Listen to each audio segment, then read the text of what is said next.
أعوذ بالله من الشيطان اللعين الرجيم بسم الله الرحمن الرحيم الحمد لله رب العالمين الصلاة والسلام على أشرف الأنبياء والمرسلين سيدنا ونبينا ومولانا أبي القاسم محمد اللهم صل على محمد وآله الطيبين الطاهرين المعصومين المنتجبين المنتخبين المطهرين الذين أذهب الله عنهم الرجس وطهرهم تطهيرا اللهم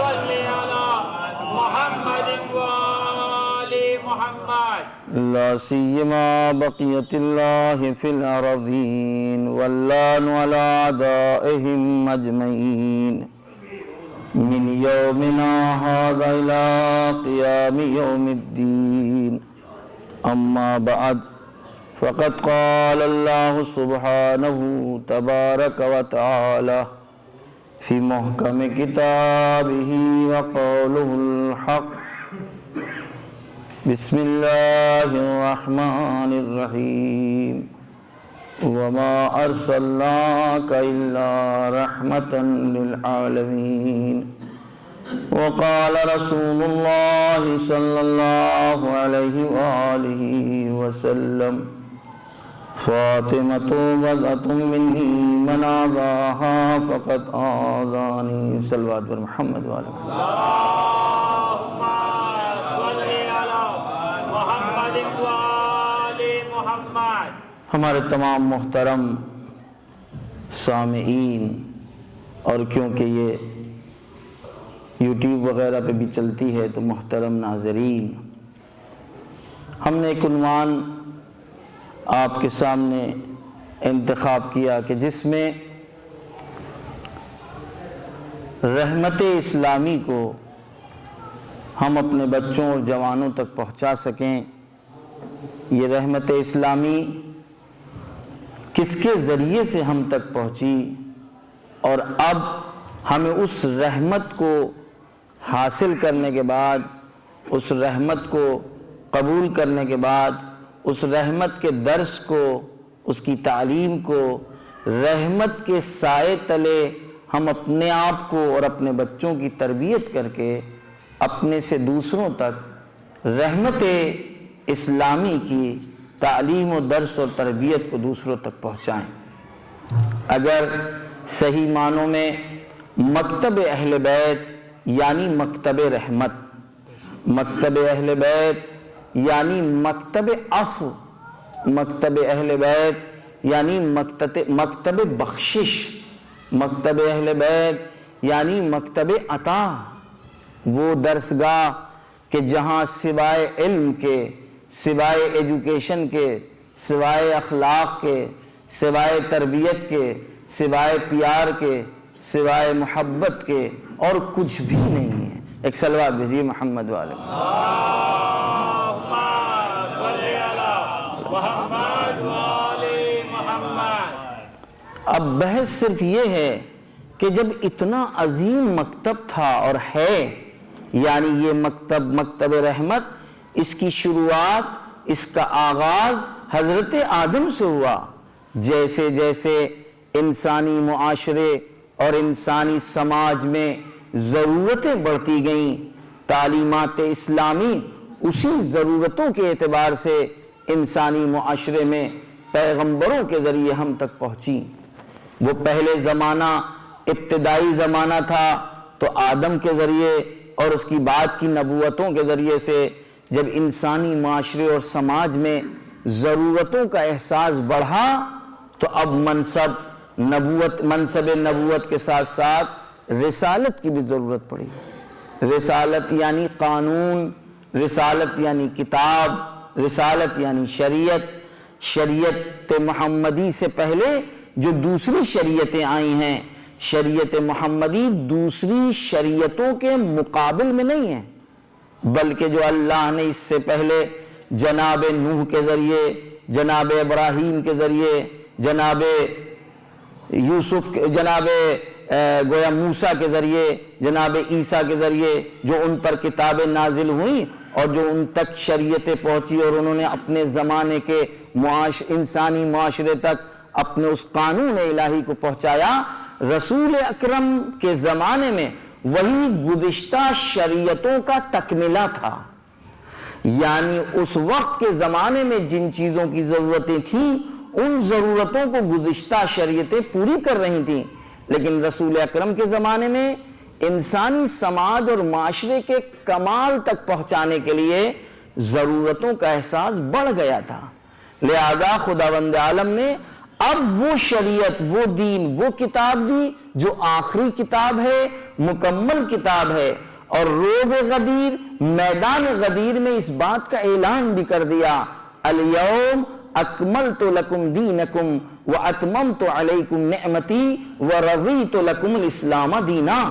آج ہم نے دین اسلام کو مکمل کر دیا اور آج ہم نے نعمتوں کو تمام کر دیا، آج ہم تمہارے اس دین سے راضی ہو گئے۔ تو جس اعلان کے ذریعے سے دین مکمل ہو رہا تھا، جس اعلان کے ذریعے سے تمام نعمتیں پائے تکمیل تک پہنچ رہی تھی، اور جس اعلان کے بعد اللہ کی رضایت ملی ہے دین اسلام کو اور مسلمانوں کو خطاب کر کے اور رسول اکرم کو بالمستقیم خطاب کر کے، وہ اعلان ولایت امیر المومنین علی علیہ السلام سے لے کر امام مہدی علیہ السلام تک، جو پورے سلسلہ ولایت اور سلسلہ امامت کو قبول کرے گا اور ان کی تعلیمات کو اڈاپٹ کرے گا، حاصل کرے گا، حاصل کرنے کے بعد دوسروں تک پہنچائے گا، تو یقیناً ان کے پاس کامل دین ہوگا۔ ایک صلوات دیجئے محمد۔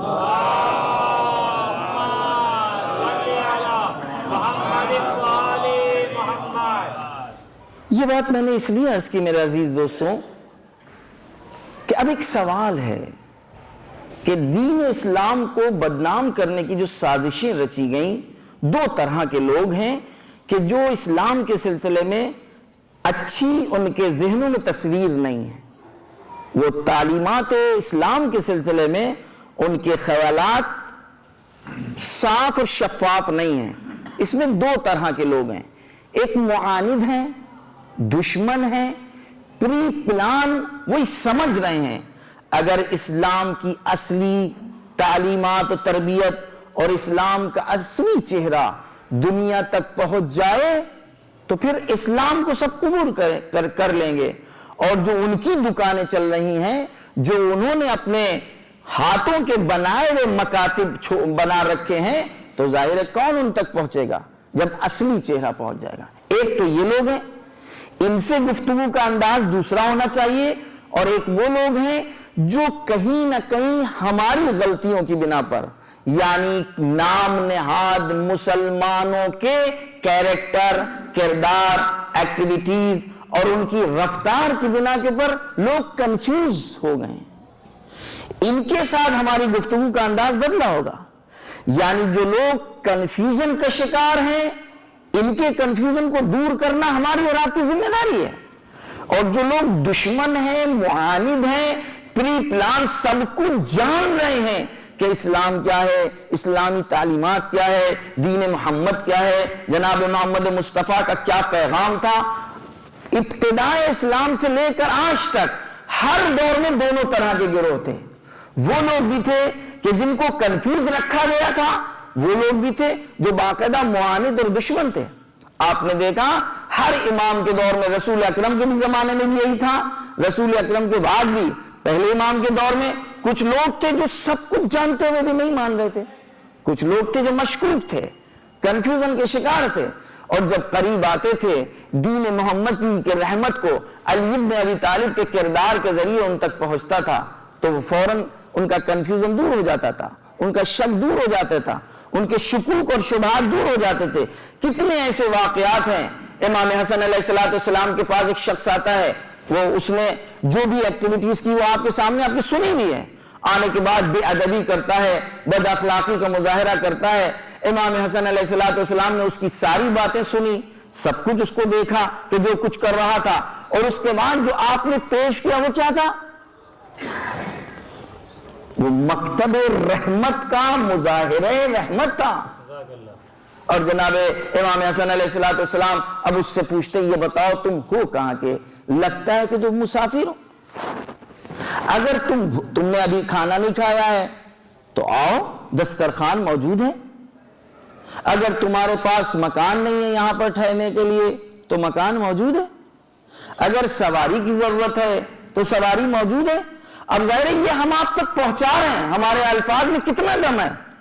وہ مجسمہ رحمت جب اس آنے والے کنفیوز شخص کے سامنے رحمت محمدی کا مظاہرہ کر رہے ہوں گے تو کتنا اثر اس پر پڑے گا۔ بس اس کی زبان کے جملے تاریخ نے محفوظ کیے ہیں۔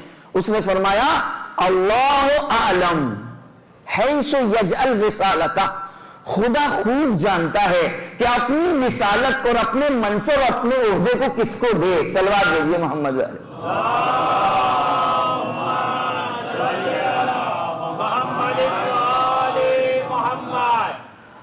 لہذا جو معاند اور دشمن ہے ان سے تو ہماری کوئی گفتگو ہی نہیں ہے، کسی بھی صاحب عقل کی گفتگو نہیں ہوگی کہ جو پری پلان سازشیں رچ رہا ہو، سب کچھ معلوم ہے، اس کے باوجود آپ جو ہے اسلام کے چہرے کو بدنام کر رہے ہیں اور جوانوں کے سامنے دشمنی کر رہے ہیں۔ یہ علم دشمنی ہے، یہ عدل و انصاف دشمنی ہے، یہ انسانیت دشمنی کا مظاہرہ ہے کہ جو آپ صحیح بات ان تک پہنچان نہیں رہے ہیں اور درمیان میں باقاعدہ سازشیں رچ رہے ہیں۔ کس کو نہیں پتا کہ محمد مصطفیٰ صلی اللہ علیہ وآلہ وسلم جو پیغام لے کر کے آئے تھے۔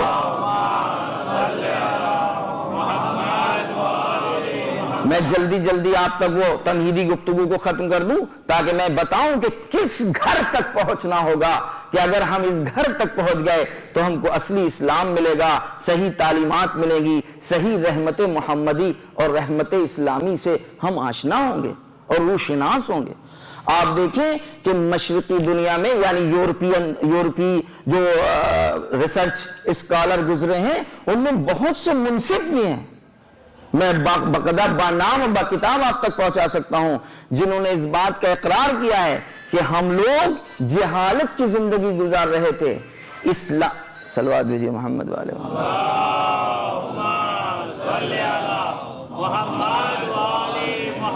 آپ لوگ سمجھتے ہیں آپ لوگ بزی ہیں، آپ لوگ مصروف ہیں، چھوٹے چھوٹے بچے آج کل مصروف ہیں، کب کس وقت کس کی کال آ جائے ان کو جواب دینا رہتا ہے۔ صلوات بھیجیے محمد والے۔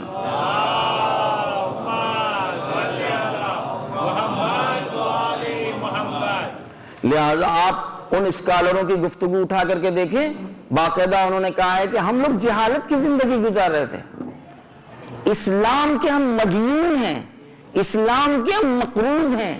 جب اسلام آیا، اسلام نے علم سے ہمیں روشناس کرایا، علم کی دعوت۔ آپ دیکھیں کون سا دین ہے کہ جس کا آغاز اور جس کی ابتدا پڑھنے سے ہو رہی ہو؟ اقرا بسم ربک الذی خلق۔ کون سا دین ہے کہ جس میں قلم کی قسم کھائی جا رہی ہو؟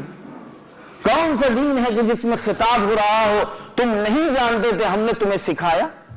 کون سا دین ہے کہ جس میں تعلیم کو ایک ساتھ حکم ہے کہ سب کو آپ تعلیم دے، سب کو حق کی تعلیم ہے، سب کو حق کی تربیت ہے؟ آپ اگر تاریخ اٹھا کر کے دیکھیں 15ویں صدی سے 18ویں صدی سے پہلے تک کے دور یورپین ممالک کو دیکھ لیں، جہاں صرف پادریوں کو حق تھا، پوپ لوگوں کو حق تھا کہ وہ پڑھیں گے اور اپنے بچوں کو پڑھائیں گے، یا وہ حکومتیں کہ جو پوپ سے رابطے میں تھی بس ان کے بچے پڑھ سکتے تھے، عام عوام کو حق نہیں تھا، عام عوام کے بچوں کو حق نہیں تھا۔ ترقی کرنے کے باوجود آپ اگر عورت کی تاریخ اٹھا کر کے دیکھیں، میں نے اس سے پہلے جہاں پر گفتگو کی وہاں بھی ہے، 1400 سال گزر گئے، انصاف سے بتائیے آج بھی حکومتیں اپنی جیت کا جو نعرہ بلند کیے ہیں وہ کیا کر رہی ہیں؟ بیٹی پڑھاؤ اور بیٹی بچاؤ۔ اس کا مطلب 1400 سال کے بعد بھی صنف نسواں پر ظلم ہو رہا ہے، جس کی بنا پر انہوں نے محسوس کیا کہ اگر اس نعرے کو ہم اپنائیں تو کم سے کم خواتین ہمیں اگر ووٹ دے دیں تو ہم جیت جائیں گے۔ 1400 سال کے بعد اس بات کے اوپر احساس کر رہی ہیں حکومتیں کہ عورتوں کو ان کے حقوق نہیں دیے گئے، عورتوں کو تعلیم سے محروم کیا گیا، عورتوں کو اس طرح کی آزادی نہیں ملی جو اللہ نے ان کو دی تھی۔ یہ اور بات ہے، جب ڈیفینیشن میں جاتے ہیں تو پھر ظلم کرنے لگتے ہیں، لیکن اس بات سے تو انکار نہیں ہے کہ عورتوں کے وہ حقوق جو 1400 سال پہلے اسلام نے دیے تھے وہ آج دنیا ان کو نہیں دے رہی ہے۔ اور یہ گھر کے جس گھر کے ذریعے سے ہم کو تعلیم کا درس ملا اور جس گھر سے ہمیں ایجوکیشن ملی، اس گھر میں چھوٹے چھوٹے بچے آغوش کے پلے بچے۔ بھئی آپ نے حضرت عباس علیہ السلام کے لیے سنا ہے کہ حضرت علی علیہ السلام نے ان سے پوچھا کہ میرے لال کہو ایک، آپ نے فرمایا ایک، پھر کہا کہو دو، تو آپ نے فرمایا جس زبان سے ایک کہہ چکے کہ بابا ہم کیسے دو کا جو ہے اقرار کریں۔ جناب زینب سلام اللہ علیہ کے لیے یہی ملتا ہے، آغوش میں ہیں، سر پر ہاتھ پھیر رہے ہیں، اور ایک مرتبہ امام فرماتے ہیں کہ میری لال کہو ایک۔ یہ ایک کیا سکھا رہے ہیں؟ یہ توحید کا درس ہے، بچی ہے۔ اور اس کے بعد آپ نے کہا ایک، پھر کہا کہو دو۔ جناب زینب نے وہی جواب دیا جو جناب عباس علیہ السلام نے دیا تھا۔ اس کا مطلب بچپن ہی سے جو توحید کا درس دیا جا رہا ہے، جو انسان شناسی کا درس دیا جا رہا ہے، من عرف نفسہ فقد عرف ربہ، جو اپنے آپ کو پہچانے وہ رب تک پہنچتا ہے۔ کم سے کم ہم کو اپنی ناتوانی، اپنی عاجزی، اپنی کمزوری کا احساس تو ہو۔ جناب زینب سے یہی سوال نہیں ہوا ہے۔ میں کہنا یہ چاہتا ہوں کہ اس گھر میں جو تعلیم دی جا رہی ہے اب سے 1400 سال پہلے، تعلیم کے نتیجہ ہی تو تھا کہ دربار ظلم ہے، ظالم اور جابر کا دربار سجا ہوا ہے۔ اور جناب زینب سلام اللہ علیہ سے ابن زیاد کیا کہہ رہا ہے؟ ابن زیاد کہتا ہے کہ اے بنت علی بتاؤ کہ تم نے اللہ کو کیسا پایا، تمہارے ساتھ کیا کیا اللہ نے؟ اب آپ بتائیں اس کے ذہن میں کیا تھا۔ اور یہ موحد حقیقی کی بیٹی علی ابن ابی طالب علم لدنی کی بیٹی، وہ کہتی ہے ما رأیتہ الا جمیلا۔ مگر کوئی سوچ سکتا تھا کہ ہم جس کو قیدی بنا کر کے لائے ہیں، سارا ماحول ہمارے اعتبار سے ہم نے آمادہ کیا ہوا ہے، اور اس وقت اس طرح دندان شکن جواب سنے گا جناب زینب کی زبان؟ ما رأیتہ الا جمیلا۔ لہذا 1400 سال پہلے رسول اکرم اپنی بیٹی کے لیے ارشاد فرماتے ہیں فاطمہ نام اس لیے پڑا کیونکہ علم کے ذریعے تمام جہالتوں کو دور رکھا گیا۔ ایک سلوات بھیجیے محمد۔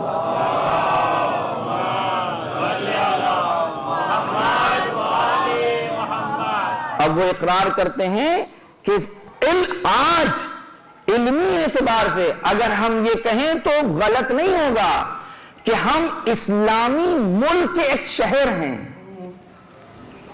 اسلامی ملک کے ایک شہر ہیں۔ چاہے میتھ کا درس ہو، چاہے سائنس کے کتنے جو ہے سبجیکٹ ایسے ہیں کہ جس کی ابتدا اور جس کی بنیاد مکتب اہل بیت نے ڈالی ہے۔ لہذا کب ڈالی؟ 1400 سال پہلے۔ لہذا آج وہ لوگ کہ جو لوگ کنفیوژن کے شکار ہیں، ان تک ہم کو صحیح معنوں میں اسلام پہنچانا ہے، اور ان سے یہ ہم کو مخاطب ہو کر کے کہنا ہے، مخاطب کر کے کہنا ہے کہ غلطی آپ نے کہاں کی ہے۔ یہ جو آپ مشکوک ہیں، جو آپ کنفیوز ہیں، جو آپ شک کے شکار ہو رہے ہیں، شبہے کے شکار ہو رہے ہیں، آپ نے صحیح دروازہ نہیں اختیار کیا ہے، آپ کو صحیح دروازہ نہیں ملا ہے۔ جہاں سے آپ کو دین اسلام لینا چاہیے تھا، جہاں سے آپ کو اسلامی تعلیمات لینا چاہیے تھی، جہاں سے تربیت اسلامی لینا چاہیے تھی، اس گھر سے آپ لیں۔ بھئی جہاں اسلام اترا ہے آپ اس سے اسلام کو لیں گے اور سیکھیں گے، یا جن لوگوں نے اس گھر کو جلانے کی کوشش کی ہے، مٹانے کی کوشش کی ہے، کس سے لیں گے؟ اب اگر آپ تک اسلام پہنچانے والی وہ تاریخ ہے کہ جن لوگوں نے اسلام کو مٹانے میں کوئی کسر نہیں چھوڑی، تو عقل کا تقاضا، انصاف کا تقاضا یہ ہے کہ اس در سے آپ تعلیم اسلام کو لیجئے کہ جس گھر میں اسلام اترا ہے۔ سلوات دیجئے محمد والے۔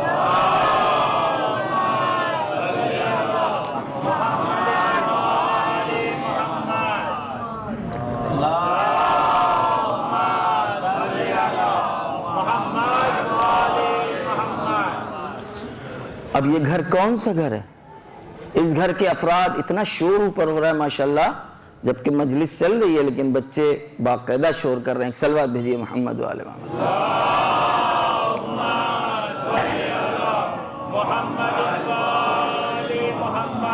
اب آپ اس گھر کی کیفیت، اس گھر کی کنڈیشن، اس گھر کی تعریف چاہے قرآن اٹھا کر کے دیکھ لیں، چاہے احادیث رسول اٹھا کر کے دیکھ لیں، کہ جو اس گھر میں نظر آ رہا ہے بس وہی اپنانے کے بعد ہمارا سماج سدھر سکتا ہے. ہمارے سماج کو نہیں، انسانی سماج کو اگر کمال چاہیے ہے، ترقی چاہیے ہے، علم چاہیے ہے، ادب چاہیے ہے، اخلاق چاہیے، لفاظی نہیں ہے، سوائے اس گھر کے آپ کو کہیں نہیں ملے گا. یا وہ گھر جو اس گھر سے وابستہ ہے. اس گھر میں نماز عبادت کا وقت معین ہے، اس گھر میں عبادت کی جگہ معین ہے، اس گھر میں باقاعدہ نظم پایا جا رہا ہے، اس گھر میں نظام پایا جا رہا ہے، اس گھر میں اخلاق کی وہ تعلیمات دی جا رہی ہیں جو آپ کو کسی گھر میں نظر نہیں آئیں گی. اس گھر سے جو تعلیمات اسلام پہنچ رہی ہیں اگر آپ اس کا مطالعہ کریں تو حیران رہ جائیں گے. ظاہر ہے ہم کو اگر پتہ بھی ہے، جب تک اس تعلیمات کو ہم اپنائیں گے نہیں اور اپنانے کے بعد دوسروں تک نہیں پہنچائیں گے تو پھر دشمنان اسلام کو موقع ملے گا، پھر وہ جو چاہیں اسلام کے بارے میں کہیں. لہذا ہم کو ریوائزیشن کرنا ہوگا، پلٹنا ہوگا اور تبرک کرنا ہوگا اور کتاب کے ورق پلٹ پلٹ کر کے دیکھنا ہوگا کہ جس گھر کو اللہ نے اور اس کے رسول نے پہچانوایا ہے ہمیں اس گھر سے تعلیمات اسلام کو لینا ہوگا. صلوات بھیجیے محمد.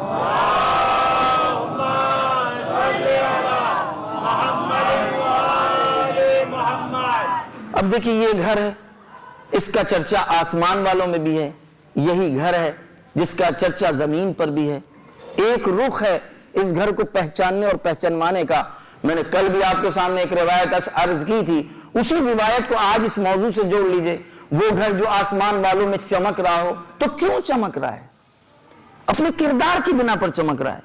شاید میں نے پہلے کبھی بھی کہا ہو لیکن آپ غور کیجئے، اس گھر کے کسی فرد نے اوپر جانے کی تمنا نہیں کی ہے، لیکن بزم ملائک میں رہنے والا سب سے بڑا ملک وہ اس گھر میں اترنے کی تمنا کر رہا ہے.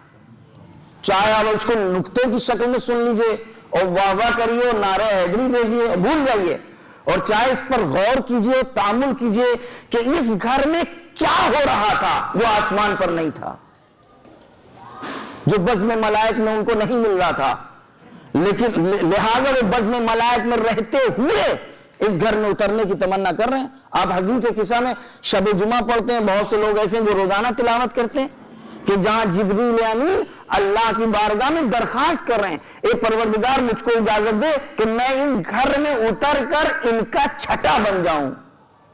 تو کچھ تو اس گھر میں ہے، کچھ تو اس گھر میں ہے جو آسمان پر ان کو نہیں مل رہا ہے، لہذا وہ اس گھر میں اترنا چاہتے ہیں. آپ اس گھر کا تذکرہ زمین سے زیادہ آسمانوں کے اوپر اس گھر کا تذکرہ ہو رہا ہے، اور اگر آسمان پر اس گھر کا تذکرہ زیادہ نہ ہو رہا ہوتا تو جس وقت جبریل نے پوچھا یا رب ومن تحت الکساء، اے میرے پروردگار اس چادر کے نیچے کون ہے، تو جواب یہ نہ آتا ہم فاطمہ و ابوہا و بالوہا و بنوہا. اس کا مطلب یہ کہ فاطمہ کا تذکرہ آسمان پر زیادہ ہو رہا تھا، لہذا فاطمہ کے ذریعے سب کو پہچانوایا گیا ہے. صلوات دیجیے محمد والے.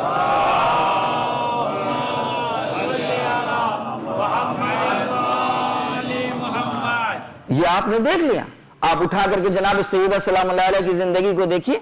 میں نے کل بھی عرض کیا تھا کہ بھوک کی عالم اور کیفیت یہ ہے کہ پیر ڈگمگا رہے ہیں، لیکن جب رسول اکرم گھر میں آتے ہیں تو آپ کو محراب عبادت میں دیکھتے ہیں. یہ جائے تعامل نہیں ہے. تاریخ اسلام میں کوئی دوسرا گھر ایسا دکھائیں کہ جہاں عبادت کو اس طریقے سے پیش کیا گیا ہو. یہ عبادت ہے، اما عبادت کی عبادت ہی کی حالت میں حقوق انسانی کو دیکھ لیں. وہ عرب کا ابتدائی دور ہے، اسلامی تعلیمات آ چکی ہیں، غلام اور کنیز کے نظام کو ختم کرنا ہے، اما حکم کے ذریعے نہیں، اخلاق کے ذریعے، تربیت کے ذریعے. آپ نے دیکھا کہ اسلامی تعلیمات میں چھوٹے چھوٹے مسئلے میں کہا گیا ہے کنیز کو آزاد کر دیجئے، غلاموں کو آزاد کر دیے، روزہ اگر آپ نہیں رکھ پائے تو آپ کو یہ کرنا ہے، کفارہ دینا ہے، تو آپ کو 60 غلاموں کو آزاد کرنا ہے یا 60 کنیزوں کو آزاد کرنا ہے۔ کیا مطلب ہوا؟ اس کا مطلب یہ ہوا اسلامی تعلیمات دھیرے دھیرے اس نظام کو ختم کرنا چاہتا ہے۔ اما کیسے؟ اس کے لیے گھر چاہیے، وہ گھر کوئی نہیں ہے، کیونکہ جتنے ابتدا میں آ رہے ہیں ان کے بارے میں یقین نہیں، کوئی اتھینٹک نہیں، ان کی قسمیں نہیں کھائی جا سکتی، لہذا ایک گھر خداوند عالم نے انتخاب کیا کہ جہاں اس گھر کی جب کنیزیں آئیں تو جانے میں اپنے لیے شکست محسوس کریں، یعنی اگر ان سے یہ کہا جائے کہ تم کو آزاد کر رہے ہیں تو وہ یہ سمجھے اب ہم غلام بن جائیں گے اگر اس گھر سے ہم نکل جائیں۔ اس گھر میں آنے کے بعد تعلیمات کا یہ معیار ہو گیا کہ 40، آپ بتائیے، یہاں عورت و مرد کی بات نہیں ہے، اس گھر میں گھر کے افراد کی طرح گھر میں آئی ہوئی کنیز کو تعلیم دی گئی ہے۔ جناب فضہ کے لیے مگر آپ نے نہیں سنا کہ 40 سال تک قرآن میں آپ نے گفتگو کی ہے، یہ تو پھر علم کا مرحلہ ہے۔ اور آئیے دیکھتے ہیں کہ سماج کو ہم کیسے اس گھر سے تعلیمات کو حاصل کرنے کے بعد سماج میں تبدیلی لے کر کے آئیں۔ جناب فضہ واقعہ آپ کا سنا ہوا ہے، جناب فضہ ایک درخواست کی بنا کے اوپر جناب فضہ رسول اکرم نے دی ہے۔ جناب سلمان فارسی سے یہ روایت ہے، سلمان فارسی کہتے ہیں میں گیا، میں نے دیکھا کہ بی بی گھر کے امور میں مشغول ہیں، ہاتھوں سے خون جاری ہے، اور آپ کا چھوٹا فرزند امام حسین علیہ السلام گریہ فرما رہے ہیں۔ ظاہر ہے ایک ماں ہے، گھر میں ایک کام کر رہی ہے تو ایک ہی وقت میں 2-3 کام، چھوٹے بچے معمولاً بھوک کا احساس ہو، پیاس کا احساس ہو۔ جناب سلمان فارسی کہتے ہیں میں نے کہا کہ بی بی آپ کے گھر میں فضہ بھی ہیں، یہ سوچ ہم سب کے لیے ہے، سننے کے بعد غور بھی کریں کہ اس گھر کے ساتھ کیا ظلم ہوا کہ اس گھر کی تعلیمات کو دنیا تک نہیں پہنچنے دیا۔ جناب آپ کے گھر میں فضہ بھی تو ہیں، آپ اپنے کاموں میں ان کو بھی شامل کر لیجئے۔ جناب فاطمہ زہرا سلام اللہ علیہ فرماتی ہیں الیوم یومی، آج میرا دن ہے، کل جو دن گزر گیا وہ فضہ کا دن تھا، فضہ اپنے دن میں اپنا کام کر چکی، میں آج اپنے دن کے کاموں کی جو ذمہ داری میں نے لی ہے میں اپنے کاموں کو فضہ سے کیسے کراؤں؟ نہیں، میں نہیں کہہ سکتی ہوں۔ یہ وہ گھر ہے کہ جس گھر سے اس طریقے سے درس انسانیت ہم تک پہنچ رہا ہے اور ہم کو بتایا اور سکھایا جا رہا ہے۔ جناب قمبر کا واقعہ اسی گھر کا تو ہے کہ جناب قمبر کے لیے علی بن ابی طالب علیہ السلام نے کہا جاؤ 2 کرتے لے کر کے آؤ، 2 شرٹیں، 2 پیراہنے لے کر کے آؤ، 2 کرتے وہ لے کر کے آئے، ایک قیمتی اور ایک سستا۔ جناب قمبر نے جو سستا تھا وہ اپنے پاس رکھا، جو قیمتی تھا وہ علی بن ابی طالب کی خدمت میں پیش کر دیا۔ خدا کی قسم، کیا دنیا تک اسلام کا یہ چہرہ پہنچا؟ علی بن ابی طالب علیہ السلام نے کرتے کو، جو قیمتی کرتا تھا، وہ اپنے غلام یعنی قمبر کو دیا، یہ کہہ کر کے نہیں دیا، توجہ کیجئے گا کہ ہم غلام اور آقا میں فرق نہیں چاہتے، یعنی لفظ غلام کا استعمال نہیں کیا ہے۔ فرماتے تم جوان ہو، تمہیں اچھے کلر کی ضرورت ہے، تم پر اچھا رنگ پسند آئے گا۔ ظاہر زمانوں کا مزاج الگ ہے، ان کی نفسیات الگ ہے، اور میرا تو سن گزر چکا ہے، ہم کو وہ والے کلر کو دو جو تمہارے پاس ہیں۔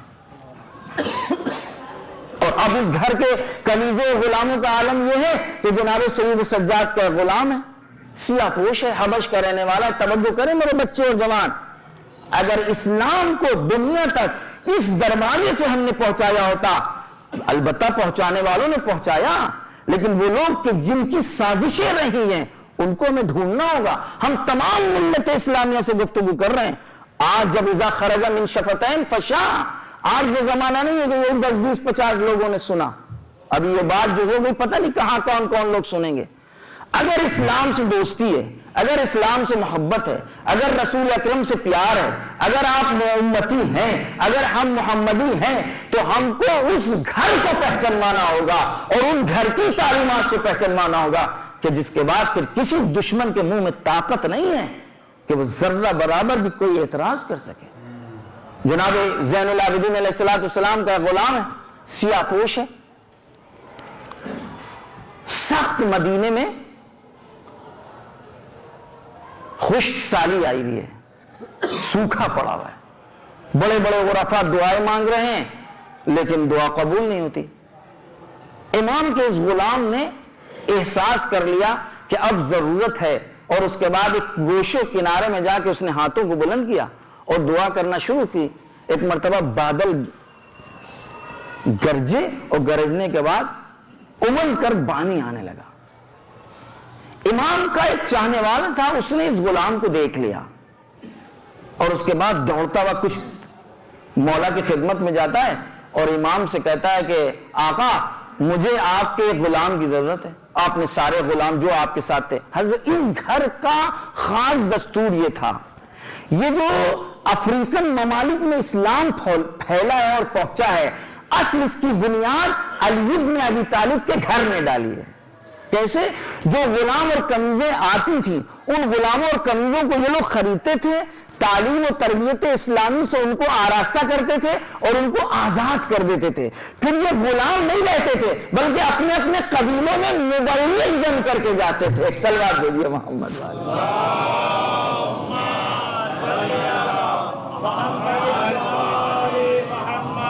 لہذا جلدی جلدی وہ شخص آتا ہے کہ ہم کو آپ کے غلام کی ضرورت, آپ نے سارے جتنے آپ کے ساتھ تھے سب کو بلا لیا. وہ ڈھونڈ رہا اسی کو, وہ تو دکھ نہیں رہا ہے. اب وہ کہتا ہے کہ نہیں, ہمیں ایک خاص غلام کی ضرورت ہے. امام نے اس کو نام لے کر کے بلایا. امام سمجھ گئے یہ کس کو چاہ رہا ہے. وہ آتا ہے اور امام اس سے کہتے ہیں یہ ہے, یہ آپ لے جائیے, میں نے آپ کو دے دیا. اس نے بس امام کی زبان سے جملے نکلے سنے اور اس کے بعد اپنے ہاتھوں کو اللہ کی بارگاہ میں بلند کیا. اے میرے پروردگار, ایک راز میرے اور تیرے درمیان راز تھا لیکن اس راز کو تو نے فاش کر دیا. وہ راز میرا فاش ہو گیا.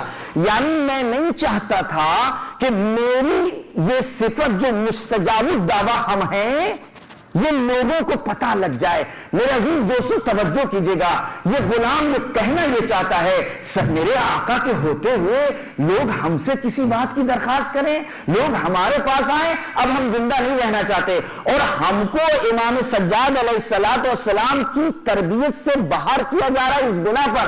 یعنی ہم کو غلامی سید سجاد قبول ہے, ہم کہیں اور جانا نہیں چاہتے. اور یہ کہہ کر یہ دعا کر ہی رہا تھا, کہتے ہیں اس نے قدم آگے بڑھایا اور گرا اور دنیا سے چلا رہا, جاتا رہا. یہ وہ گھر ہیں کہ جس گھر سے اس طریقے کی تربیت ہو رہی ہے. یہ ہے غلام اور کنیزوں کا فرق. آپ یہ بتائیے کہ بلال حبشی کون ہے؟ یہ وہ ہے کہ جن کے سینے پر پتھر رکھا جاتا تھا, لیکن یہی غلام ہے جب تعلیمات اسلامی پورے مدینے میں پھیلی تو رسول اکرم نے جناب بلال حبشی کو حکم دیا کہ اب گلدستے اذان پر تم اذان دو گے. آج تک بڑے بڑے مالدار لوگ غلاموں کو آواز دیتے ادھر آؤ, یہ کرو وہ نہ کرو. آج جب اسلام کی تعلیمات پھیل رہی ہے تو اس غلام کے ذریعے سے بڑے بڑے سرمایہ داروں اور مالداروں کو بلایا جا رہا ہے. لوگوں میں چینی گوئیاں شروع ہو گئی, اے اللہ کے رسول, ارے اس کی تو سین درست نہیں ہے, آپ اس کے ذریعے سے ہمیں بلوا رہے ہیں. اللہ اکبر, یہ تعلیمات اسلامی نہیں تو اور کیا تھا.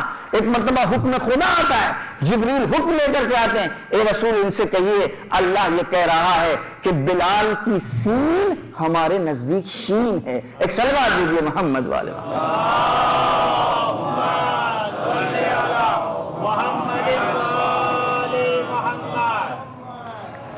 ایک اور صلوات بھیجیے محمد والے.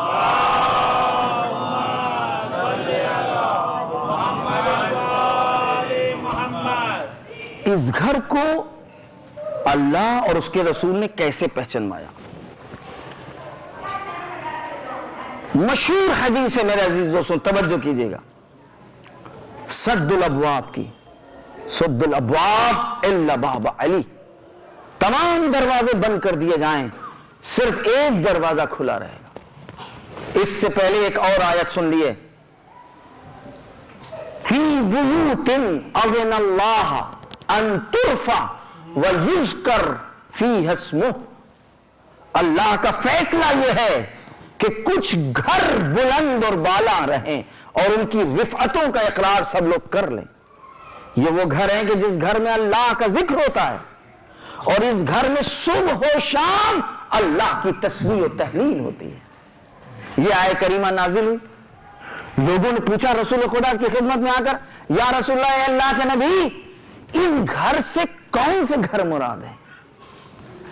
آپ نے فرمایا بیوت الانبیاء. اس گھر سے مراد انبیاء کے گھر ہیں, نبیوں کے گھر ہیں, ابراہیم کا گھر ہے, موسیٰ کا گھر ہے, عیسیٰ کا گھر ہے, کہ جس گھر میں اللہ کا ذکر ہوتا ہے وہ مراد ہے. کسی پوچھنے والے نے اشارہ کیا علی و فاطمہ کے گھر کی طرف, اذالک من ذالک البیوت,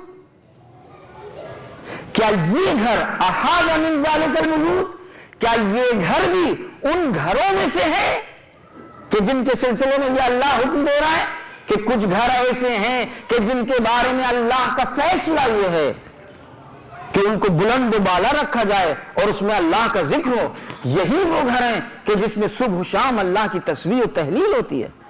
آپ نے جو جواب دیا میرے عزیز دوستوں, آپ فرماتے ہیں نعم نعم, ہاں یہ انہی گھروں میں سے ہے, بل من افاضلها, بلکہ ان گھروں میں سب سے زیادہ افضل یہ گھر ہے. اکثر بات لیجیے محمد.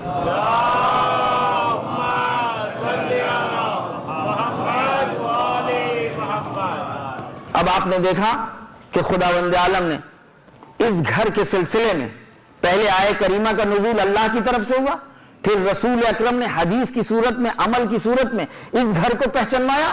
آیت تطہیر اتری, رسول اکرم نے اس گھر کو اپنے عمل سے پہچانوایا. انما یرید اللہ لیذھب عنکم الرجس اہل البیت ویطہرکم تطہیرا. یہ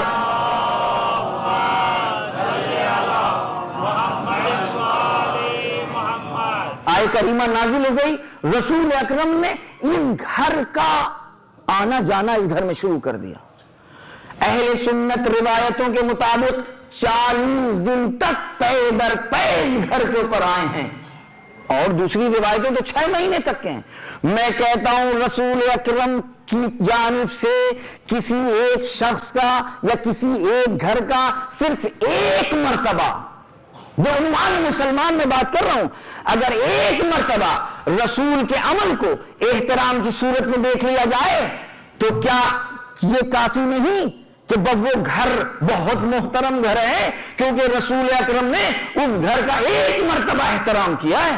بہت سی ایسی مثالیں ہم آپ کے سامنے پیش کر سکتے ہیں, لیکن جس گھر کے احترام میں 40 دن تک کے روایتوں کے اعتبار سے آئے ہو, السلام علیکم یا اہل بیت النبوہ و معدن الرسالہ و مختلف الملائکہ, اس گھر میں ملائکہ کی رفت و آمد رہی ہے.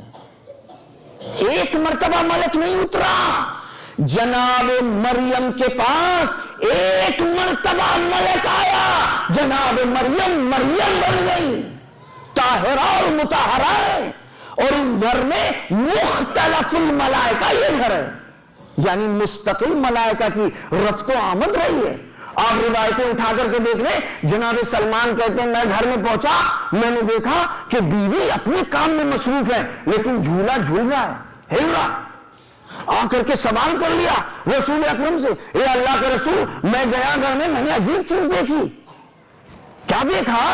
کہا دیکھا کہ بیوی اپنے دوسرے کاموں میں مشغول تھی لیکن بچوں کا جھولا ہل رہا تھا. کہا اے سلمان, تمہیں نہیں پتا ملائکہ جھولا جھلا رہے تھے, ملائکہ جھولا جھلا رہے تھے. ابھی دیکھ رہے کہ یہ ملائکہ جھولا جھلانے کیوں آ رہے ہیں, ان کو اس گھر سے کچھ مل رہا ہے میرے عزیز دوستوں, اس گھر سے ان کو کچھ مل رہا ہے. وہ کسب فیض کر رہے ہیں, وہ کسب برکت کر رہے ہیں. مدارج ہیں ملائکہ کے, ایک کیفیت میں ہمیشہ نہیں رہتے, ان کے مرتبے ہیں. یہ وہ گھر ہے, اس گھر کو اس طریقے سے پہچانوایا گیا ہے. لہذا میں نے عرض کیا کہ اس گھر کے سلسلے میں یہ آیت کریمہ, اب آپ آ کر کے دیکھیں رسول اکرم نے اس آیت کے بعد کیا کیا. دیکھیں کئی طریقے سے اس آیت کے سلسلے میں تفسیر ملتی ہے. آیت سے پہلے بھی آیت کے بعد بھی رسول اکرم نے ایک چادر لی, چادر کے نیچے سب کو جمع کیا. یہ چادر کس کی ہے؟ اے رسول خدا اپنی ابا میں سمیٹ لیتے سب کو. یا فاطمہ تو ایتی بالکساء الیمانی فقط، اے میری بیٹی فاطمہ ایک چادر لے کر کے آؤ اور مجھ کو اڑا دو. یا علی انی اجد فی بدنی ضعفا، میں اپنے بدن میں ضعف محسوس کر رہا ہوں، کمزوری محسوس کر رہا ہوں. رسول خدا کیا بتانا چاہتے ہیں؟ اے اللہ کے نبی آپ تو طبیب و دوار ہیں، اگر آپ کے بدن میں ضعف تو آپ اپنا علاج خود کر سکتے ہیں، پھر اگر بدن میں ضعف ہے تو آپ کو اس گھر میں نہیں آنا چاہیے، کسی طبیب کے گھر جانا چاہیے، کسی طبیب کو بلانا چاہیے. رسول اکرم شاید جواب دیں تم کو پتہ نہیں ہے ہم ایک جسم سارے ہیں، ہم سارے اعضائے جسم کو، اعضائے حدث کو جب جمع کریں گے تب اپنی قوت کا مظاہرہ کریں گے، ہاتھوں کو بلند کر کے کہیں گے ہؤلاء اہل بیتی، اے میرے پروردگار یہ میرے اہل بیت ہیں، حامتی یہ میرے حمایت کرنے والے ہیں، لحمہم لحمی ان کا گوشت میرا گوشت ہے، ان کی پوست میری پوست ہے، ان کا خون ہمارا خون ہے. رسول اکرم کیا کر رہے ہیں؟ فضائل تو بیان ہی کر رہے ہیں، اس گھر کو پہچاننا رہے. میرا ساتھ دیجئے، ہم آپ کو کہاں تک لے جانا چاہتے ہیں. اس کے بعد ایک مرتبہ خدا کا حکم آتا ہے اس مسجد میں جتنے دروازے ہیں بند کر دو. پہلی جب مسجد بنی مسجد النبوی تو اصحاب نے ارد گرد گھر بنوائے، گھروں کے دروازے مسجد میں کھلے، اس لیے کہ نماز کے وقت جب آواز دیں تو فوراً آ جائیں، بلا فصل آ جائیں. حکم خدا کچھ دنوں کے بعد آ گیا کہ سارے دروازے جو مسجد میں کھل رہے ہیں وہ سارے دروازے بند کر دیے جائیں. آج تک حکم فقہی یہی ہے. اگر میں نے خود اپنے پیسے سے مسجد بنوائی ہے اور حکم مسجد میں اگر کوئی کیمپس ہے تو اس کیمپس میں جس کا صیغہ وقت بھی جاری ہو چکا ہو کہ میں اس کمرے کو، اس کیمپس کو، اس 100 میٹر کو، 100 اسکوائر فٹ کو بے عنوان مسجد وقف کر رہا ہوں تو میں بانی، میں مالدار، میں نے پیسہ خرچ کیا، اس کے باوجود اس کیمپس میں ہم اپنے گھر کا دروازہ نہیں کھول سکتے. ایک سلوات دیجیے محمد والے.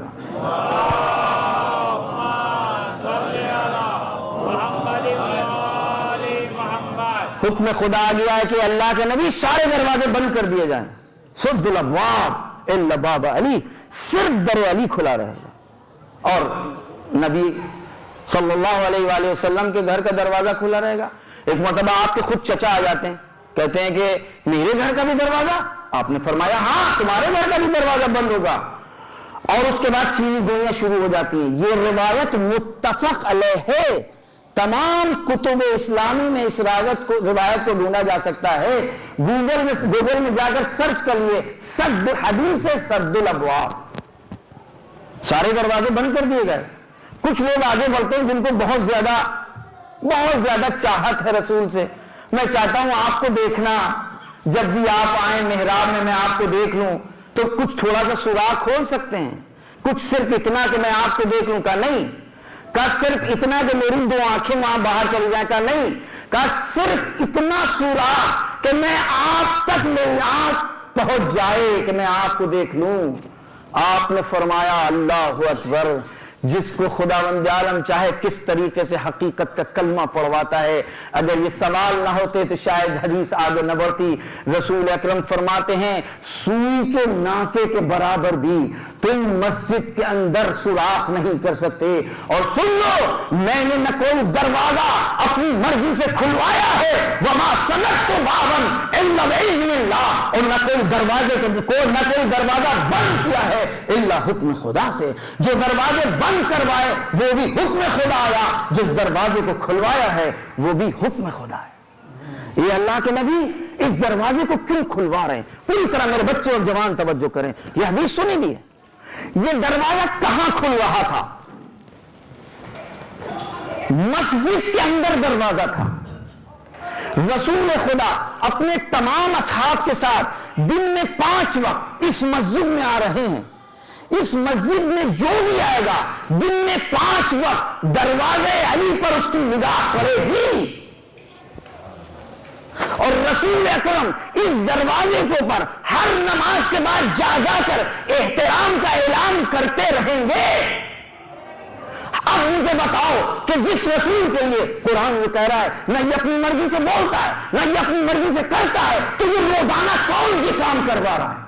ہر نماز کے بعد، صبح کی نماز کے بعد، عشاء کی نماز کے بعد رسول اکرم اپنے اصحاب کے ساتھ دروازے علی پر پہنچتے ہیں، در فاطمہ پر پہنچتے ہیں، سلام کرتے ہیں، یعنی اے مسلمانوں سارے دروازے بند کر دیے، کوئی دشمنی نہیں ہے، کوئی اختلاف نہیں ہے، کوئی فتنے کی بات نہیں ہے۔ ہم چاہتے ہیں کہ جس دروازے کو کھلا رکھا ہے اس دروازے کی صورت تمہارے لیے آئینہ ہوگی، یہاں کا کردار تمہارے لیے آئینہ ہوگا، یہاں کی زندگی تم کو اپنانا ہوگا، یہاں کی موت تمہیں اپنانا ہوگی، یہاں کی حیات تمہیں اپنانا ہوگی، یہاں کی تربیت تمہیں اپنانا ہوگی۔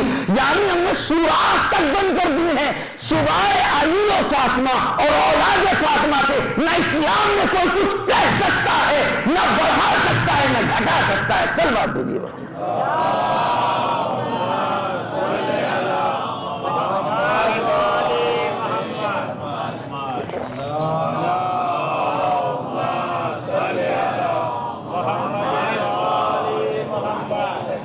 یعنی رسول اکرم نے اپنے عمل کے ذریعے سے ہر روز 2 وقت کم سے کم، صبح کی نماز کے بعد اور عشاء کی نماز کے بعد، اور حضرت فاطمہ زہرا اور علی ابن ابی طالب کا گھر اور رسول اکرم کا گھر دونوں ملا ہوا ہے۔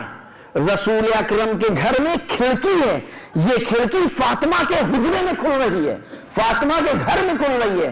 فاطمہ زہرا سلام اللہ علیہ کے گھر کا دروازہ مسجد میں کھل رہا ہے، یعنی مین دروازے کے آنے کے فوراً بعد سب سے پہلے اگر آنے والے کی نگاہ پڑے گی، توجہ کیجیے گا میرے عزیز دوستوں، میں اپنی جو کچھ کہہ رہا ہوں اس کا ذمہ دار ہوں، ہر آنے والا صحابی، ہر آنے والا مسلمان محراب محمد مصطفیٰ پر اس کی نگاہ بعد میں پڑے گی، فاطمہ کے دروازے پر اس کی نگاہ پہلے پڑے گی۔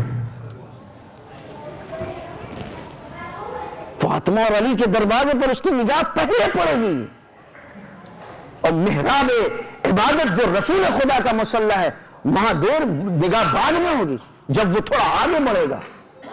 رسول خدا نے روزانہ نماز شب ایک ستون تہجد ہے، اس اوپر ایگزیبیشن لگ رہی ہے، اگر یہ لوگ وہ لگا سکیں جب آپ جائیں گے تو آپ کو شاید بتائیں، لوگوں نے زحمت کی ہے، بی بی کی زندگی کے اوپر ایک ایگزیبیشن تیار کی ہے، مصور زندگی نامہ ہے، آپ کی خلقت نوری سے لے کر آپ کی زندگی کا وہ آخری مرحلہ جب آپ کے گھر کے اوپر حملہ کیا گیا، یہ سارے جو کیمپس بنائے گئے ہیں اس میں آپ لوگوں کو اور تمام بچوں اور جوانوں کو بتایا اور دکھایا جائے گا۔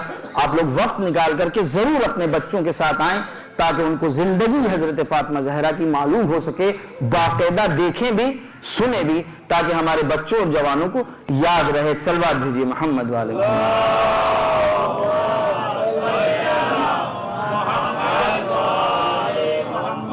لہذا میرے عزیز دوستوں، اسی سلسلے میں ایک پچھلے سال بھی تھی، ایک کیمپین چلائی جا رہی ہے ہو از فاطمہ، جو پچھلے سال بھی چلی تھی، ہیشٹیگ ہو از فاطمہ، اس سال بھی چل رہی ہے، 7 جنوری تک کے ہے۔ جن لوگوں تک بھی یہ میسج پہنچ رہا ہے وہ زیادہ سے زیادہ لوگوں اسی میسج کو آگے فارورڈ کریں، اپنے لوگوں کے ذریعے، اپنی انجمنوں کے لوگوں کے ذریعے، بیوی کے سلسلے میں کوئی روایت، کوئی حدیث، کوئی قول، کوئی کلپ، تاکہ دنیا میں ایک سوال اٹھ سکے، یہ فاطمہ کون ہے کہ جس کے لیے اتنے لوگوں نے ہیشٹیگ کیا ہے۔ شاید وہ وقت آ چکا ہو کہ سب لوگ تحقیق پر لگ جائیں اور ڈھونڈیں یہ رسول کی بیٹی ہے، اگر رسول کی بیٹی ہے تو چلو دیکھیں اس کے ذریعے اسلام کیا کہہ رہا ہے اور اسلام کی تعلیمات اس کے دروازے سے لیں۔ اور اگر ہم نے لوگوں کو فاطمہ کے گھر تک پہنچا دیا تو بس مطمئن ہو جائیں، اصلی اسلام، تعلیمات اسلامی ان تک پہنچ جائے گی۔ کیوں؟ یہ وہ گھر ہے جس گھر نے یہودیوں کو بانٹا، جس گھر نے عیسائیوں کو خدا کی قسم بانٹا ہے۔ اگر میدان مباہلہ میں فاطمہ ہاتھوں کو بد دعا کے لیے بلند کر دیتی تو کوئی بھی نصارہ نجران نہیں، کوئی بھی ان کی نسل کا باقی نہ رہتا۔ اگر وہ لوگ جو جن یہودیوں نے کوشش یہ کی تھی کہ جناب فاطمہ زہرا کا مسخرہ کریں اور استہزاء کریں، لیکن جب جناب فاطمہ زہرا ان کے گھر جاتی ہیں تو برکتوں کا دسترخوان بچھا کر کے آتی ہیں۔ آپ کی پیوند لگی چادر اگر مدینے کے بازار میں جاتی ہے اور ایک یہودی اپنے گھر لے جاتا ہے تو وہ پورا گھر مسلمان ہو جاتا ہے۔ جس گھر میں آپ مہمان بن کر گئی ہیں 80 خانوادے 80 خواتین مسلمان ہوتی ہیں جناب فاطمہ زہرا کی اس قدوم مبارک کی برکتوں سے۔ لہذا جناب فاطمہ زہرا صرف مسلمانوں کے لیے نہیں بلکہ عالم انسانیت کے لیے۔ میرے عزیز دوستو، میں عرض کر رہا تھا، اب آپ انصاف سے بتائیں، یہ گھر جو روزانہ مسلمانوں کو دکھایا اور بتایا جا رہا ہے، اصحاب صفہ کے بارے میں آپ نے سنا ہوگا۔ اصحاب صفہ مدینے کے وہ غریب کمزور لوگ ہیں کہ جو تازہ مسلمان ہوئے ہیں لیکن ان کے پاس کچھ نہیں ہے۔ اصحاب صفہ کو کہاں بسایا گیا تھا؟ مسجد النبوی کے دروازے کے بالکل سامنے، یعنی روزانہ جو لوگ آ رہے ہیں مسجد میں ان کی نگاہ اصحاب صفہ پر پڑے۔ کچھ تھے اصحاب کہ جنہوں نے ان میں سے کچھ لوگوں کی ذمہ داری قبول کر لی تھی، لیکن سب سے زیادہ جو ذمہ داری جس گھر نے اٹھائی ہوئی تھی وہ گھر کون تھا؟ وہ گھر بی بی فاطمہ زہرا کا گھر تھا۔ جس گھر سے وہ فدق کی دولت ان کے اوپر خرچ ہو رہی تھی۔ میرے عزیز دوستو، میں اپنے اس مدعا کی دلیل میں ایک بات پہنچانا چاہتا ہوں جو روایت میں ہے۔ علی ابن ابی طالب علیہ السلام فرماتے ہیں، میری زوجہ نے، رسول کی بیٹی نے میرے گھر میں اتنا آٹا گوندھا، اتنی چکی چلائی، اتنی ڈول کھینچی، یعنی پانی کھینچا کنویں سے کہ آپ کے ہاتھوں میں چھالے پڑ گئے تھے اور آپ کے ہاتھ سے خون جاری تھا۔ یہ بتائیے اس گھر میں کتنے کھانے والے لوگ تھے؟ 5۔ سب کی غذا کیا تھی؟ ایک روٹی۔ فضا بھی اسی گھر میں ہے، تو پھر یہ 5 لوگوں کے لیے جن کے لیے ایک روٹی آمادہ ہو رہی ہو، چھالے پڑ جانا کچھ جائے تعجب نہیں ہے کہ جہاں 5 روٹیاں پک رہی ہوں تو اس 5 روٹیوں کے لیے کتنا آٹا گننا ضرورت پڑے گی، کتنا پانی کی ضرورت پڑے گی۔ مگر یہ کہ ہم جبکہ علی علیہ السلام کہہ رہے ہیں تو ہو ہی نہیں سکتا کہ یہ واقعہ نہیں ہوا ہے، 100% ایسا ہی ہے۔ تبھی سے آپ نے فرمایا کہ فضا ایک کنیز کی آپ درخواست کریں، گھر کے کاموں کے لیے نہیں جا اپنے گھر کے، نہیں، بلکہ جو یہ اصحاب صفہ تھے جن کے لیے روٹی پک رہی تھی، نہیں میرے عزیز دوستوں، صرف اصحاب صفہ نہیں بلکہ ہر ضرورت مند، ہر بھوکا اگر مسجد میں آتا تھا، جب کوئی اس کی آواز پر لبیک نہیں کہتا تھا تو لوگ اس سے کہتے تھے کہ اس دروازے کو کٹاؤ، بس اس دروازے سے تمہاری ضرورتیں پوری ہوں گی، اس دروازے سے ضرورتیں پوری ہوتی تھی۔ علی ابن ابی طالب بارہا اپنے ساتھ کسی کو لے کر کے آئے ہیں، آپ نے اپنی زوجہ سے یہ نہیں کہا کہ میں اپنے ساتھ کسی بھوکے کو لے کر کے آیا ہوں، آپ فرماتے تھے میرے ساتھ ایک مہمان آیا ہے، اے بنت رسول کیا گھر میں کچھ موجود ہے کہ اس مہمان آنے والے مہمان کی مہمان نوازی کی جا سکے۔ کئی مرتبہ بیوی نے فرمایا اے ابوالحسن میرے گھر میں کچھ بھی نہیں ہے، اس وقت گھر میں کچھ بھی آمادہ نہیں ہے، ہاں میری چھوٹی بچی ام کلثوم کا کھانا رکھا ہوا ہے۔ انصاف سے بتائیے لفظ عربی استعمال کیا ہے الا قوت الصبیہ، یعنی چند لقمے رکھے ہیں۔ پھر بی بی فرماتی ہیں لیکن اے ابوالحسن میں آنے والے پر ایثار کر دوں گی، اپنی بچی کو بھوکا سلاؤں گی لیکن آنے والے کو بھوکا نہیں رہنے۔ مسلمانوں انصاف کرو، اس گھر کی تعلیمات کو پہنچایا نہیں پہنچایا۔ دلیل اس گھر کے مقابل میں، بس میں بات کو سمیٹ رہا ہوں، اس گھر کے مقابل میں ایک گھر کو آمادہ کیا۔ ایک صلوات دیجیے محمد والے۔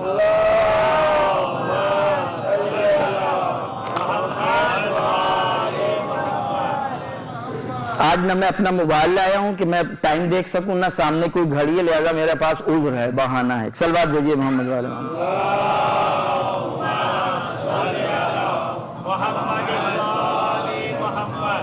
تمام میرے بچے اور جوان سورہ احزاب کی آیات کو جا کے گھر میں مطالعہ کریں، تفسیر اگر دیکھ سکتے ہیں تو دیکھیں۔ یہ گھر جس گھر کے بارے میں ابھی تک گفتگو کر رہا تھا، اس گھر کے مقابل میں گھر کو آمادہ کیا، اس گھر کے بارے میں اور اس گھر والوں کے سلسلے میں قرآن کیا کہہ رہا ہے. ہم اپنی طرف سے کچھ بھی تبصرہ نہیں کریں گے، آپ کو خود نتیجہ نکالنا ہے. بسم اللہ الرحمن الرحیم، سورہ احزاب آیت نمبر 28، اس کے بعد 2-3 آیتیں. یا ایھا النبی، میں صرف ترجمہ کروں گا، کوئی تبصرہ نہیں کروں گا کیونکہ ٹائم نہیں ہے. یا ایھا النبی قل لازواجک ان کنتن تردن الحیات الدنیا وزینتہا، اے میرے نبی اپنی بیویوں سے کہہ دیجئے اگر دنیا چاہتی ہیں، دنیا کی زندگی چاہتی ہیں اور اس کی زینتیں چاہتی ہیں، فتعالینا، آئیں امتعکننا، ہم ان کو بھر دیں گے، مالا مال کر دیں گے، لیکن یاد رکھیں وَأُسَرِّحْكُنَّ، لیکن ان کو آزاد کر دیں گے، سراحً جمیلا، اور بہت اچھے انداز میں ان کو آزاد کریں گے. کیا مطلب ہے؟ قُل لِأَزْوَاجِكَ، اپنی بیویوں سے کہیے کہ اگر دنیا چاہتی ہو، بسم اللہ، ہم تمہیں طلاق دے رہے ہیں، جاؤ اچھی طرح تم زندگی گزارو. وَإِن كُنتُنَّ تُرِدْنَ اللَّهَ وَرَسُولَهُ، اگر اللہ اور اس کے رسول کو تمہیں چاہیے اور اس کی مرضی چاہیے، وَالدَّارَ الْآخِرَةَ، اور آخرت چاہیے، فَإِنَّ اللَّهَ أَعَدَّ لِلْمُحْسِنَاتِ، تو خداوند عالم نے نیکوکاروں کے لیے اور نیک لوگوں کے لیے، نیک خواتین کے لیے تم میں سے اجر عظیمہ، بہت بڑا ثواب رکھا ہے. اس کے بعد خطاب بدل گیا، یا نساء النبی، ابھی تک رسول سے خطاب تھا، اے رسول اپنی بیویوں سے کہیے، خطاب بدلا، کوئی نہ کوئی وجہ ہے کسی اور موقع پر. یا نساء النبی من یأت منکن، سنو اے نبی کی عورتوں، اے نبی کی بیویوں، اگر تم میں سے کسی نے بھی کوئی بھی غلط کام کیا، یعنی کوئی گناہ کیا، کوئی بھی اشتباہ کیا، مبینۃ، آشکارا طور کے پر، یضاعف لها العذاب ضعفین، خداوند عالم اس کا عذاب جو ہے سخت 2 برابر کرے گا. یضاعف لها العذاب ضعفین، اس کا 2 برابر عذاب ہوگا. وکان ذلک علی اللہ یسیرا، اور یہ اللہ کے لیے بہت آسان ہے، کوئی سخت نہیں ہے کہ اگر کوئی آپ نے گناہ اور غلطی کی تو خدا سخت سزا دے گا 2 برابر. اور سنیے، ومن یقنط منکن، کس سے خطاب ہو رہا ہے؟ رسول کی بیویوں سے. ومن یقنط منکن للہ ورسولہ، لیکن اگر تم میں سے کوئی اللہ اور رسول کا مطیع ہے، خاضع اور خاشع ہے، وتعمل صالحا، اور نیک کام انجام دے گا، نؤتیہا اجرہا مرتین، تو اس کو ہم ثواب بھی 2 برابر دیں گے. اس کے بعد ارشاد ہو رہا ہے، یا نساء وَآتَدْنَا لَهَا رِزْقًا کریما، اور اس کے لیے بڑا اچھا رزق بھی ہم نے آمادہ کیا ہوا ہے. پھر خطاب بیویوں سے، یا نساء النبی لستن کاحد من النساء، سنو تم عام عورتوں کی طرح نہیں ہو، تم عام عورتوں کی طرح نہیں ہیں. ان اتقیتن فلا تخضعن بالقول فیطمع الذی فی قلبہ مرض، دیکھو اگر تم تقوی اختیار کرو، کبھی بھی کوئی ایسی بات نہ کرنا جو بیمار دل ہیں ان کو کوئی موقع نہ ملنے پائے، اسلام کو غلط سمجھنے کا موقع نہ ملنے پائے. اور اس کے بعد وَقُلْنَ قَوْلًا مَعْرُوفًا، ہمیشہ اچھی باتیں کرنا. وَقَرْنَ فِي بُيُوتِكُنَّ، اپنے گھروں میں رہو. وَلَا تَبَرَّجْنَ تَبَرُّجَ الْجَاهِلِيَّةِ، دیکھو جاہلیت، دوران جاہلیت طرح کی زندگی کو نہ اپنانا. وَأَقِمْنَ الصَّلَاةَ، دیکھو نمازوں کو قائم کرو، روزوں کو قائم کرو، زکوٰۃ کو ادا کرو. وَأَطِعْنَ اللَّهَ وَرَسُولَهُ، اللہ اور اس کے رسول کی اطاعت کرو. بچوں 1 منٹ باتیں کر لیجئے، بعد میں ہم بولیں گے. بات ختم ہو گئی تو ہم شروع کریں. ایک صلوات بھیجئے محمد والے محمد.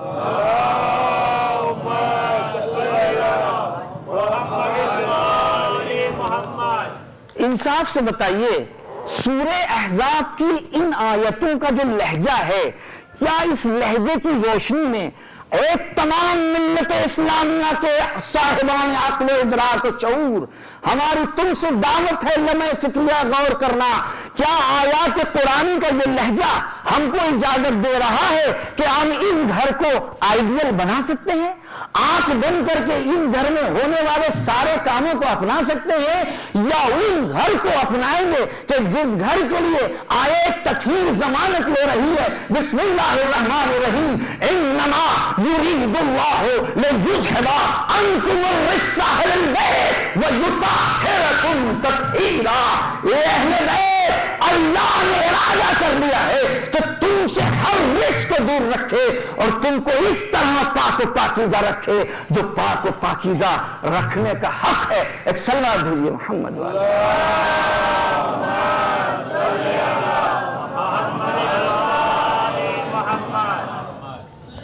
ہمیں آپ سے صرف ایک سوال چاہیے، سوال کا جواب۔ اب تک جو گفتگو ہم نے آپ تک پہنچائی، میسج پوری طرح فارورڈ ہوا آپ لوگوں تک؟ جو پہنچانا چاہتے تھے پہنچ گیا؟ اب سنیے، جس گھر کے سلسلے میں قرآن یہ کہہ رہا ہے، اس گھر کی خاتون سے احمد بن حنبل نے 2270 حدیثوں کو نقل کیا۔ پوری طرح توجہ کیجیے گا میرے دوستو، یہ وہ ظلم ہے جو صرف بیوی پر نہیں بلکہ انسانیت اور بشریت پر ہے۔ جس گھر کے سلسلے میں یہ آیات کا لہجہ ہے قرآن کا، اس گھر کی خواتین میں سے ایک خاتون سے 2270 حدیثیں نقل ہوئی ہیں، اور جس گھر کی محوریت اور مرکزیت کو قرآن نے، احادیث نے، عمل رسول نے، خود ان گھر کے کردار نے، کیریکٹر نے اس طرح پہنچایا، جو بہت سے جھلکیاں ہم نے پہنچائی ہیں، اس گھر کی خاتون سے 8 حدیثیں نقل کی گئی ہیں۔ 8 حدیثیں نقل ہوئی ہیں۔ حضرت زہرا سلام اللہ علیہ سے احمد بن حنبل نے 10 حدیثیں نقل کی، 10 میں 3 حدیثیں تکرار ہوئی ہیں اس کا مضمون، یعنی وہ 3 یعنی 1 + 7 یعنی 8، 2270 حدیثیں جناب عائشہ سے نقل ہو رہی ہیں۔ میں کہاں سے شروع کروں اور کہاں پہ ختم کروں؟ اگر آج دشمنان اسلام پر حملہ کر رہے ہیں تو ان میں کچھ معاند ہیں، ان سے میری گفتگو نہیں ہے، لیکن جو لوگ کنفیوژن کے شکار ہیں ان کو حق دیں گے نا آپ کہ وہ کنفیوز ہو؟ جب اس طرح کی روایت ان تک پہنچے گی کہ رف کا بازار گرم تھا، حبش کی کچھ کنیزیں گا رہی تھی، وہ گانا بجا رہی تھی، مجھ سے رسول خدا نے پوچھا، یہ نہ ہنسنے کا مقام ہے، نہ تان اور طنز کا مقام ہے، یہ افسوس کا مقام ہے۔ رسول خدا نے مجھ سے پوچھا، کیا تم سننا چاہتی ہو؟ میں نے اظہار کیا ہاں۔ آپ نے اپنی پیٹھ پر مجھ کو بٹھالا اور بٹھالنے کے بعد مجھ کو لے گئے، میں نے سنا، یہاں تک کہ کچھ دیر کے بعد مجھ سے رسول نے پوچھا کہ کیا تم تھکی تو نہیں ہو؟ صلوات بھیجیے محمد والے محمد،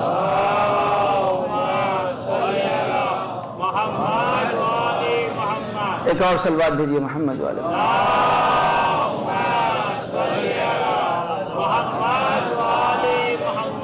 نماز کی حالت، نماز پڑھانے کے لیے رسول اکرم مسجد النبوی میں آ گئے، اچانک انہیں یاد آیا کہ مجھ پر غسل واجب ہے، باہر نکلے۔ کیا یہ رسول ہمارے لیے حجت بن سکتا ہے؟ کیا اس کو ہم رسول بنا سکتے ہیں؟ یعنی جو کچھ ہمارے لیے ہم سے کہہ رہا ہے وہ ہمارے لیے اتھینٹک ہو سکتا ہے؟ رسول اکرم ہمارے ساتھ موجود ہیں، گھر میں پہلے شخص آئے، رسول نے اندر ہی سے ان کو سوال کا جواب دے دیا، پھر دوسرے صاحب آئے، ان کو جواب دے دیا، جب تیسرے صاحب آئے تو رسول اکرم نے کہا رکو، اور پوری طرح اپنے آپ کو لباس میں لے کر کے آئے اور پھر جواب دیا۔ میں نے سوال کیا ہے اللہ کے رسول، پہلے آئے تو آپ نے کوئی اہتمام نہیں کیا، میں بہت اس کو اوپن کر کے نہیں پیش کر سکتا ہوں، پھر دوسرے آئے آپ نے کوئی اہتمام نہیں کیا، لیکن جب تیسرے آئے تو آپ باقاعدہ بستر سے اٹھے اور آپ نے پوری طرح اپنے آپ کو ڈھاکا اور پھر جواب دیا۔ تو آپ فرماتے تم کو پتہ نہیں، ان کے پاس اللہ نے حیا رکھی ہے، یہ اللہ کی حیا کا مظہر ہے۔ ماذا تقول، کیا کہہ رہے ہو تم لوگ؟ اب میں یہاں پر ایک پیغام دینا چاہتا ہوں، 2 راستے ہیں ہمارے پاس، ملت اسلامیہ کے پاس 2 راستے ہیں، یا ان روایتوں کو صحیح مان کر معاذ اللہ رسول اکرم کے کردار کو مخدوش کریں، اگر مخدوش کر رہے ہیں تو سلمان رشدی، نسیمہ اور یہ آج کا بدبخت جتیندر، ان سب کو حق ہے۔ اور دوسرا راستہ یہ ہے کہ ان کتابوں کو صحت سے خارج کر دیا جائے. میں تو یہ کہتا ہوں ابھی احترام میں ممکن ہی نہیں ہے کہ رسول کی زوجہ اس طرح سے بیان کریں گی. ممکن ہی نہیں ہے کہ رسول کے اصحاب سے اس طریقے کی روایتیں ہوں. تو اب ایک ہی تو راستہ بچا ہے کہ وہ کتابیں جو ان روایتوں کو نقل کر رہی ہیں، اب وہ کتابیں ٹھنڈک نہیں ہیں. جو بھی روایت ہوگی وہ معیار کے اوپر تولی جائے گی، قرآنی معیار پر، احادیث رسول کے معیار پر، عصمت کے معیار پر، طہارت کے معیار پر. اور وہ سوائے خانوادہ اہل بیت کے کوئی خانوادہ نہیں ہے. صلوات بھیجیے.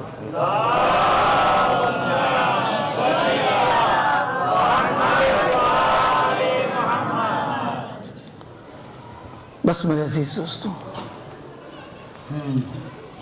یہ گھر، جس گھر کے سلسلے میں قرآن کا یہ لہجہ قرآن نے اس طرح سے پیش کیا، آیات، احادیث، عمل رسول، اس گھر کے ساتھ کیا ہوا؟ میں نے پہلے 2 راستے بتا تو دیے، لیکن اہل حق کے لیے راستے کھلے میں، اہل حق کے، اہل تحقیق کے لیے راستے کھلے میں. اب آ کر کے دیکھو تو اس دروازے کے ساتھ ہوا کیا اور کن لوگوں نے کیا. وہ کون لوگ تھے؟ من ہم وماذا فعلوا، وہ کون لوگ تھے اور انہوں نے کیا کیا؟ نہیں، جلانے کو تو ثابت نہیں کر سکتے. میرے کل ایک جوان نے مجھ سے ایک سوال کیا، جلانے کو تو ثابت نہیں کر سکتے، ہاں دھمکی کو تو ملتا ہے. لعنت لعنت خدا کی قسم، رسول کی بیٹی دھمکی. ارے آج آپ اپنے علاقے کے کسی معزز جس کے احسانات ہوں، جس نے مسجد بنوائی ہو، جس نے امام باڑہ بنایا ہو، جس نے کبھی وقت کے اوپر آپ کے کام وہ آ گئے ہوں، آپ اس کے گھر کے اوپر ذرا لہجہ بدل کے گفتگو نہیں کریں گے. آنکھیں ہمیشہ جھکی جھکی رہیں گی، شانوں میں ہمیشہ ڈھیلا پن ہوگا، اس لیے کہ اس نے احسان کیا ہے، میری بیٹی کی شادی کروائی ہے، میرے بچے کو پڑھوایا ہے. یہ ہے دستور انسانیت کا؟ اس کے گھر کے اوپر دھمکی؟ یا جو لوگ گھر میں ہیں ان کو نکالو، وگرنہ اس گھر میں آگ لگا دے. گھر میں آگ لگائی نہیں ہے، ہاں کہا ضرور تھا، کہا ضرور تھا. کون سا گھر؟ جس گھر پر رسول آتے تھے. کون سا گھر؟ جس گھر کے اوپر، جس دروازے کو وہ ملائکہ آتے تھے. کون سا گھر؟ کون سا گھر؟ جن گھر میں مدینے کے بھوکوں کو پالا ہے نا، جن گھر میں اپنے بچوں کو بھوکا رکھ کر کے تمہارے بچوں کو پالا ہے نا، جن گھر میں زینب ام کلثوم کو بھوکا سلایا گیا. 12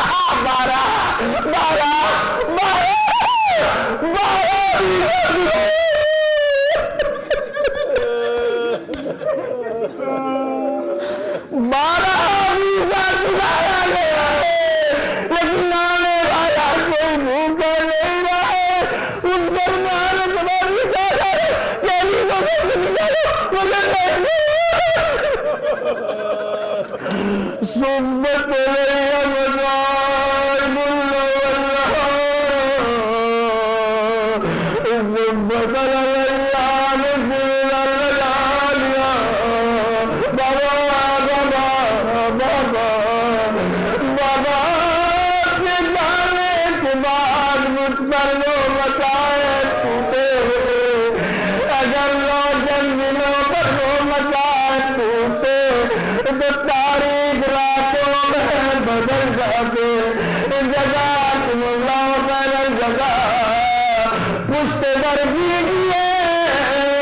اگر میں دروازے پر چلی جاؤں گی تو یہ لوگ میرے احترام میں اس گھر میں نہیں آؤں گے. کہتی ہے بیوی خود لاتے ہیں، میں دروازے کے پیچھے کھڑی تھی. آنے والے نے مجھ سے کہا بیوی جو بھی گھر میں اس کو باہر کرو، وگرنہ میں گھر میں آگ لگا دوں گا. بیوی کہتی ہے میں نے اس سے کہا ارے میں یہ دیکھ رہی ہوں تو اس گھر میں آگ لگائے گا. ارے کچھ لوگوں میں گفتگو ہونا شروع ہوئی، ارے کیا اس گھر میں، ارے اس میں فاطمہ ہے، اس میں رسول کی بیٹی فاطمہ. ارے اس آنے والے نے کہا ہوا کرے. بیوی کہتی ہے میں نے کہا ارے کیا اس گھر میں آگ لگائے گا جس میں حسن حسین ہے. آنے والے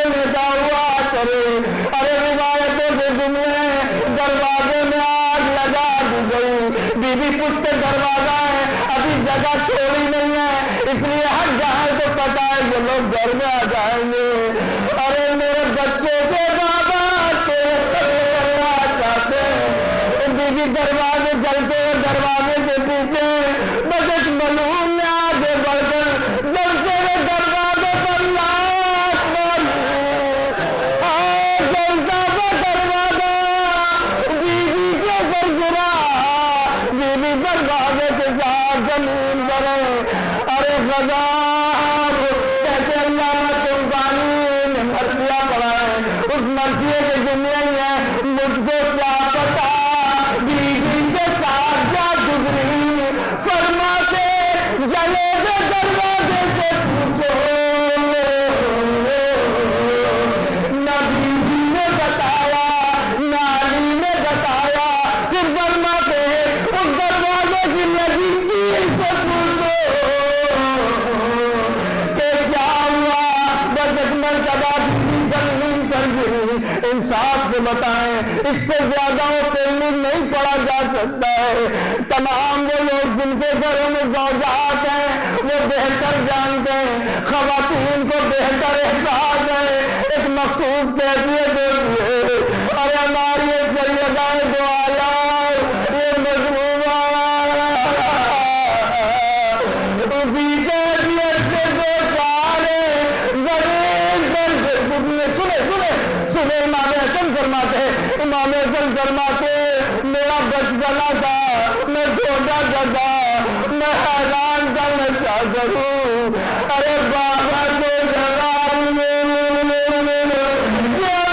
کی طرف کرو یا میری چھوٹی چھوٹی بہنیں طرف کرنا رہی تھی کہ میں اپنی بہنوں سے سنبھالوں. جگہ تم اللہ خیر جگہ. اب بیوی بھی کس کو پکارے.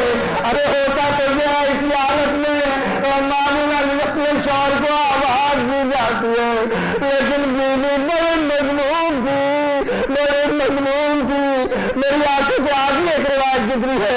چھٹے امام ارشاد فرماتے ہیں جب بھی کربلا کا تذکرہ ہوتا تھا فرماتے بڑا سخت ہے کربلا سے بے منیا، بڑی سخت مصیبت کی کربلا ہے.